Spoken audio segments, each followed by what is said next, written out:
Thank you, Chairperson. Thank you, organizers. My dear friend Krunal, I am very happy that he has been organizing this event year after year with great enthusiasm and a huge success that you can see the hall is full of delegates. So today I am going to tell you about this new vaccine. But before I do that, as I always do, my disclosure that I have been an advisor or a consultant to almost every vaccine manufacturer, including the ones in the red which make one or other conjugate pneumococcal vaccine. So we know that we had this Prevnar 7 which was introduced somewhere in 2000 in the United States after a very successful phase 3 trial. But that was a US-centric vaccine taking 7 serotypes seen as the commonest serotype in children with invasive pneumococcal disease or IPD. Now for WHO to make it as a universal vaccine to be given to all children across the world, it asked the manufacturer to make vaccines with more representation from Europe, Asia and other developing countries. So companies after companies try to make new vaccines. So we had the GSK coming out with 3 extra serotype 1, 5 and 7F, which were very common for developing country. The Pfizer came out with 13-valent vaccine, also adding 6A, 19A, because they realized that the 19F did not cross-protect 19A. So they thought also why not add 6A when 6B actually had cross-protected to 100% against 6A, and I'll touch upon that a little later. They also introduced type 3, which was an important cause of parapneumonia. Now for the world to actually give pneumococcal conjugate vaccine to every child, you have to have third world countries making these vaccines, because then they only can make a very cost effective vaccine. So always a technology transfer happens with collaboration, and that's how the first Indian company to make a conjugated pneumococcal vaccine was Serum Institute of India. It is almost same as Prevnar 13 minus 3 serotype, type 4, 18C and type 3. And then came this new vaccine from Biological E, which is same as Prevnar 13 minus 6A, and we'll touch upon 6A later, and it has 2 additional serotype 22F and 33F. So let's understand the logic behind dropping 6A and adding 22F and 33F. So why 19A is retained by the new PCVs which are not there in the GSK's 14-valent vaccine, 10-valent vaccine? This is the non-vaccine serotypes causing IPD post use of GSK's 10-valent vaccine in several countries, as you can see. And in any of the study, you can see 19A is the most prominent existing serotype, which means 19F did not cross-protect 19A. And this is so evident by this analysis of what you call effectiveness, or the cohort analysis after you use the vaccine in the national program. The top 3 blue countries are PCV 13 using countries which has 19A, and the bottom red are 3 countries which are using PCV 10 of GSK which did not have 19A. And you can see the top blue countries, after the introduction of 13-valent vaccine, 19A disappeared from children who are vaccinated, whereas in the red countries you can see 19A went up in each of the 3 countries. And not only that, we know that for one child who benefits out of direct vaccination with a conjugate pneumococcal vaccine, there are 2 more cases of IPD which are prevented in the community as a part of herd effect. Now, can we have some silence, please? Excuse me. Can we have some silence, please? You can go out. The exit is very near you. All right. So, as I was saying, for one child who benefits of direct vaccination, 2 more get benefited because of herd effect, and such was the herd effect. So, what is the herd effect? By using a 19A containing vaccine and one without 19A. So all those above 5 years have not received the vaccine, and yet in the blue countries you can see 19A disappears, whereas in the red countries the 19A goes up. So there is absolutely no cross protection by 19F against 19A. You need 19A in the vaccine. And that's why if you see WHO position paper very clearly says that in setting of a country with high 19A and 6C, and we'll come to 6C later when we discuss 6A, should use a 19A containing vaccine. And now we have not one but several vaccines which have 19A. So you had the Prevnar 13, you have the Serum's vaccine, and you also have the new Biological E vaccine which has 19A. Now why these 2 additional serotype 22F and 33F? So you can see here they are not that common in our country as on today. We have 4 data sets in children with IPD. The references are there for someone who wants to read in detail. They are basically SC, BASIS, PDOPS, and a review of last 10 years. And they were all almost done at the same time. And you can see 22F and 33F together are around 1 to 2 or up to 3% of the cases of IPD. and it is also seen in the nasopharynx of children in some studies done in the Indian children. Now 22F and 33F can lead to remaining disease burden. So this is two slides that I'll show you. This is slide using countries using GSK's 10-valent vaccine. I showed you before 19A was the commonest serotype. Which is the next common serotype? 22F and 33F. Now also using Prevnar 13, which is 19A. 19A is not seen in the remaining disease burden, but 22F and 33F are the remaining disease burden. So meta-analysis showed of several studies done using either Prevnar 7, Synflorix or Prevnar 13 that 22F and 33F together are around 3.5 and 3.4%. That's around 7% of the remaining serotypes. So these are future serotype which will remain after use of vaccine which do not have this. That's why this is the first vaccine which has 22F and 33F. The MSD's 15-valent vaccine will also have 22F and 33F, and the Prevnar 20 of Pfizer will also have 22F and 33F. So this is a vaccine with the existing serotype and a futuric serotype covered in the same vaccine. Now you have a new vaccine, it has to be good, not just cover serotype. So it has to be good. So the only way the WHO says today, where you cannot do a field efficacy trial which are so expensive, that you have to actually look at these vaccines by comparing them with the existing vaccine for which you have an efficacy trial. So like say Prevnar 7 was the first vaccine which came. It underwent a huge efficacy trial in the Kaiser Permanente, and it showed such massive effect that the ethical committee actually withdrew the permission to complete the study beyond the interim analysis, because they say it is unethical to continue to have placebo and let children die where the vaccine has shown 98% efficacy against serotypes. So the code was broken and the placebo children were given the vaccine. So any new vaccine which comes now cannot undergo a field efficacy trial because it's unethical to have a placebo arm. So you have to compare with an existing vaccine. So what is the way forward by WHO is that they have defined 0.35 microgram of immunoglobulin on IgG levels and compare between the new vaccine and the existing vaccine serotype by serotype, and there are criteria of non-inferiority. So on a non-inferiority criteria on seroconversion and on the GMT titer ratio, if the new vaccine serotype by serotype matches the existing vaccine, you presume the new vaccine is as good as the existing vaccine, for which you have a field efficacy trial. That is what you call immunobridging. This is used for HPV vaccine also. It is used for any new pertussis vaccine. It is used for any vaccine for which you don't have a possibility of having a placebo controlled trial. So this was the phase 3 trial done in infants. You can see 6 to 8 weeks healthy infant in India. They received 3 primary doses at 6, 10 and 14 weeks, either the new vaccine or biologically or a comparator vaccine which was Prevnar 13. Now for pneumocil of Serum Institute of India, the comparator were either Synflorix or Prevnar 13, and that's because both the vaccines were available and was part of the program in the private market, and that time there was no national program. Because this vaccine underwent trial now, when Prevnar 13 was the only vaccine used in the public health, you know, now we have switched to either pneumocil, and very recently this vaccine also is part of the national program. So it was asked to compare by the DCGI with the Prevnar 13.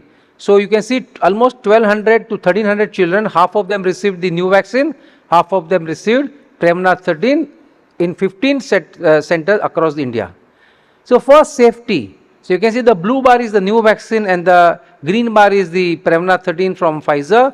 And whether it is local side effect like induration, swelling, redness or pain, or systemic side effect like fever, irritability, anorexia, etc., the two bars are very similar to one another. So around 10 to 15% had some local side effect which was equal between the two vaccines, and around 2 to 5% developed fever or some systemic side effect again which was very similar between the two vaccines. So the vaccine was found to be non-inferior as far as the safety with comparing with the Prevnar 13 is concerned.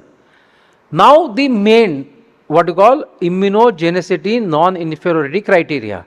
Now before I take you further, I will just introduce what is the concept of non-inferiority on the immunogenicity. Let's take the first example. Say the type 1. With the new vaccine, the seroconversion 90.6, with Prevnar 13 93.3. So you take the difference. The difference is minus 2.7 As you can see, this is 2.7% less than this. Now you take 95% confidence intervals of these minus 2.7, which means it could be as low as 0.5 or it could be as high as 0.35. So far as this lower bound confidence interval is above minus 10, it is non-inferior. And you can see serotype by serotype, you concentrate only on this column, you can see for all the serotype, it is above minus 10. So non-inferiority criteria met with for all the serotype which are present. What do you do for the additional serotype? As you know, there are 22F and 33F in the new vaccine, but they are not there in Prevnar 13. So you cannot compare the Prevnar 13 with this directly. So what WHO says, you take a serotype with the minimum seroconversion, which in case of Prevnar 13 is type 3 77%, and you put that here. And now you do the same exercise, and this should be again above minus 10, which is met with. So for all 14 serotype, non-inferiority criteria on IgG seroconversion was met with. Now what about the titers? So for titers, what is the non-inferiority criteria? Let's take again example of type 1. The titers are 1.73 for with the new vaccine, 2.26 with the Prevnar 13, the ratio being 0.77. Now again you take 95% confidence interval, and the lower bound confidence interval should be above 0.5, which means the new vaccine should be at least having as much as half the titer of the existing vaccine. So you can see for all the serotype, these lower bound confidence intervals are more than 0.5. So again a non-inferiority criteria met with for the common serotype, and for the 2 extra serotype, you take the minimum titer seen by any of the serotype, which here is 0.7 for type 3, you put it here and you compare the ratio. In fact, you look at the ratio, is actually superior because these 2 serotypes are there in the new vaccine, which is not there in the existing vaccine. So that's as far as the IgG is concerned. But remember, all IgGs are not protective. So like say 19F and 19A. 19F led to 90% seroconversion against 19A on IgG. And yet it did not work even an inch, and that's because those antibodies were not working. So how do you know an antibody which is measured by chemical analysis like this is working or not working? You do what is known as opsonophagocytic assay or OPA titers. So you take say 19A organism, you take the vaccinated child serum which has anti-19A antibody, you add human complement, and at what dilution of the patient serum 50% of 19A is killed is your titer. Or what percent of children have titer above 1:8 is your seroconversion. So you have OPA seroconversion and OPA titer ratio like for IgG. So the next is to study the OPA, and you can see here these are the OPA seroconversion above 1:8, and the blue bar is the new vaccine, the red bar is the old vaccine, and you can see for most of the common serotype there is no difference, and for the additional serotype there is a very high 96 and 97% seroconversion on functional antibody. And again you look at the titers and you see the difference between the two. Then the OPA titers are very similar for the common serotype, and of course the additional serotype are generating a lot of OPA titers. So even on functional antibody titers, though it's not a mandate by WHO to show this, most of the new vaccines will show to make us confident that the vaccine is not only generating IgG, but those IgG are actually also working in killing the organisms. Now the last question, what will happen to 6A which is not there in this vaccine, which is there in the other vaccine? So the first data that showed that a non-6A containing vaccine which just has 6B also protects 6A to a large extent came from Prevnar 7 study itself in United States. As I said, Prevnar 7 was introduced in 2000 in the United States, and this is a study published in 2006 looking at the first 4 years of effectiveness from 2001 to 2004. So you can see here overall effectiveness was around 77%, and that against 6A was also 76%, which was highly statistically significant. This was then followed, so that was against the control trial done in a single country, United States, using Prevnar 7. Now let's come back to our study of Prevnar 13 using countries, and you can see here these countries use Prevnar 13, but before Prevnar 13 was introduced, say in Israel, you can see With use of 7 itself, 6A disappeared. In United States, 6A disappeared before Prevnar 13, and in UK also the same thing. So the first dotted line, vertical line is Prevnar 7 use, and the next dotted line is Prevnar 13. In these two countries, these two lines are far apart, and you can see very clearly, like say in UK, you introduce 7, by the time Prevnar 13 comes, 6A disappears. So again, there is good effectiveness in children below the age of 5 years. Now let's come back to the countries using GSK's vaccine, which has 6B but not 6A, and the remaining disease burden. We saw 19 and 22 and 33, but you don't see 6A as the remaining disease burden. So there is nearly 100% protection by 6B against 6A as far as IPD is concerned. But USA IPD is not the only disease cause, it also leads to otitis media and carriage, which can then have effect on the herd effect. So this is a study done in otitis media in Finland, where they do tympanostomy and take the pus for culture in every child who is diagnosed to have acute otitis media. So you can see here, this is the data on the effectiveness of Prevnar 7, which only at 6B. So against all serotype which are there in the vaccine, it was 57%, and serotype by serotype you can see 6A also was 57%, which was statistically significant. So even in a non-invasive disease, there is equal effectiveness against 6A by a 6B containing vaccine. And the same is exemplified by Dr. Ron Degan's study in Israel. He's a great friend of mine. This slide was given by him as a courtesy to use. So this first arrow is where Prevnar 7 was introduced in the public market, in the private market. Red is where it becomes a part of the public health. Blue is where Prevnar 13 is introduced in the private market, and the pink is one where Prevnar 13 is in the public health. So you can see here, before Prevnar 13 became very widely used, or even when it was made just available, all 7 serotypes with 6A had disappeared. So you can see here, before the pink line, there is hardly any 6A disease left in the otitis media in children where the pus culture was done in every child. What about carriage? So France is a very funny country where they do nasopharyngeal carriage of every child who is diagnosed with otitis media, and they correlate saying that probably that carriage is the cause of otitis media in children. So they have 8 pediatric hospitals which represent 10% of the population in the France, and they, in every child diagnosed with otitis media, they will do a nasopharyngeal swab, and they had children who had received Prevnar 7 and children who had received Prevnar 13, so they could compare between the two the carriage of the serotype. And you can see here, I mean, there were a lot of serotype which were present in the Prevnar 7 vaccinated children, but you look at the 6A, there is no difference between either when they received Prevnar 13 or they received Prevnar 7. There was no difference in the carriage for the 6A. And that's why if you have less carriage, then you will expect a good herd effect. So children above the age of 5 years and adults in countries using Prevnar 13, you can see here again 6A is disappearing before Prevnar 13 is introduced, which is classically seen in United States. You can see it's at the bottom before Prevnar 13 came in this dotted line, and same in UK, it came down to bottom before it switched to Prevnar 13 from Prevnar 7.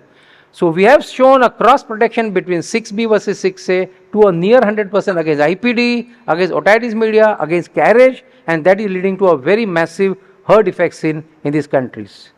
So coming back to position paper, when it said that if you have a 19A or a 6C disease, then you should use a 6A containing vaccine. So what is this 6C and 6A? As much as 6B cross protects against 6A, 6A cross protects against 6C. So if this vaccine is used in a country where there is high disease burden against 6C, then the 6C will not be prevented because there is no cross protects by 6B against 6C. So what is the incidence of 6C? So you can see here, this is United States 7 years after using Prevnar 7, before they introduced Prevnar 13 in 2010. You can see here the 6C disease was 0.5 per 100,000 population. That is very, very minuscule. In spite of using Prevnar 7, 6C disease did not go out of hand. We don't have any data on 6C in children from India, so we cannot say what will happen. If tomorrow 6C goes out of hand, yes, this vaccine will have a trouble. But I'm sure by then a better vaccine will come, because even this company is working on a 23-valent conjugated pneumococcal vaccine, maybe in the next 2 or 3 years. The last question that baffles all of us is whether we can use this as 3+1, including the booster, because the trials are done only with 6, 10 and 14 weeks. So this is the naive toddler who have not received any pneumococcal vaccine.